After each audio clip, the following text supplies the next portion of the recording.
y de promoció económica de esta candidatura, y a ella le corresponde, per tant, ja en este debut començar a presentar a Immaculada. Moltes gràcies, i moltes gràcies, Immaculada, per haver acceptat la nostra invitació i per vindre una vegada més a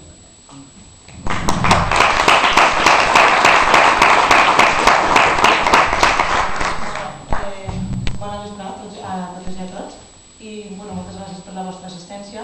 Per assistir a aquest acte, suposo que tots sabeu que se tractarà d'una conferència col·loqui sobre un tema molt actual i d'un gran interès per a un col·lectiu molt ampli d'esta comarca, com són els treballadors autònoms. Cada cop són més les persones que opten per aquesta modalitat de treball, per això hem cregut molt encertada la idea d'oferir-vos la màxima informació que puguem sobre el recent aprovat Estatut del Treball Autònom. Aquest nou estatut, nou en el nostre sistema i que suposa un dels majors avanços en matèria de treball del govern actual, és la norma que recull tots els aspectes que afecten al treball autònom, com per exemple, podríem citar uns poquets, els drets que tenen els autònoms, tant individuals com col·lectius, la millora de la seva protecció social, noves bonificacions en les bases de cotització d'alguns col·lectius, noves mesures de foment a l'ocupació per a potenciar l'esperit emprenedor de la nostra societat, i ella després us explicarà moltes més avantatges que poden tindre. D'altra banda, avui també se parlarà de la situació econòmica del país i d'uns indicadors francament positius, però que segur que han de millorar en favor de l'interès general. Volem agrair sobretot la presència d'Immaculada Rodríguez, que com a bona professional en aquest àmbit serà l'encarregada d'exposar i d'ampliar-nos tot aquest tema. Ella és membre de l'executiva federal del Partit Socialista i sobretot una persona que estima la nostra ciutat i que sempre que ha pogut ho ha posat de manifest. Això és destacar-ho des del punt de vista socialista, que sense la seva ajuda no haguem aconseguit de cap manera posar en marxa el nou projecte que està portant-se a terme ara, que és el nou poliesportiu, ja que desgraciadament no hem tingut cap ajut ni de la Generalitat ni de la Diputació, i gràcies a ella, que ha posat molt d'esforç i molt d'interès en col·laborar en aquest projecte, s'està tirant endavant, que pront estarà finalitzat. Ella és la responsable també d'Economia de la direcció que presideix José Luis Rodríguez Zapatero i també la del Valenciana. Una persona capaç que trasllada la seva sensibilitat d'un país d'emprenedors, de xicotetes empreses, que és l'economia real. Una mica de currículum d'ella, podríem dir, com a cosa important, que és una llicenciada en Ciències Econòmiques i Empresarials, especialitzada en Teoria Econòmica a la Universitat Complutense de Madrid, i també va obtindre un màster en la mateixa matèria a la Universitat de Minnesota. Com a experiència laboral d'ella podríem citar diverses coses,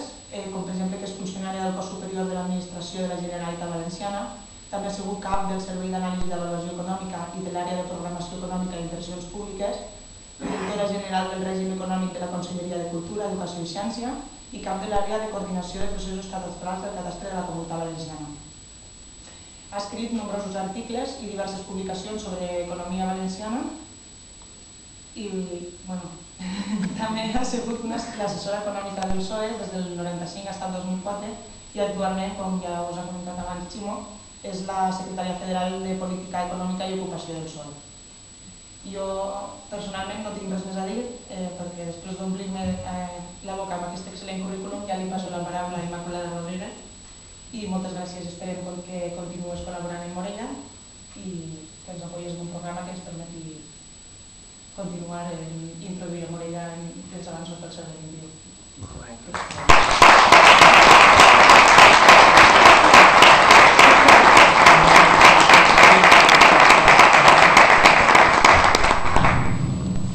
Muchísimas gracias. Lo primero, buenas tardes a todas y a todos y agradecer muchísimo a los dos esta oportunidad de poder estar aquí con todas y todos vosotros. Gracias por tu presentación. Como veis, ya se está cumpliendo la ley de igualdad en toda su magnitud. En un caso de 3 somos mayoría.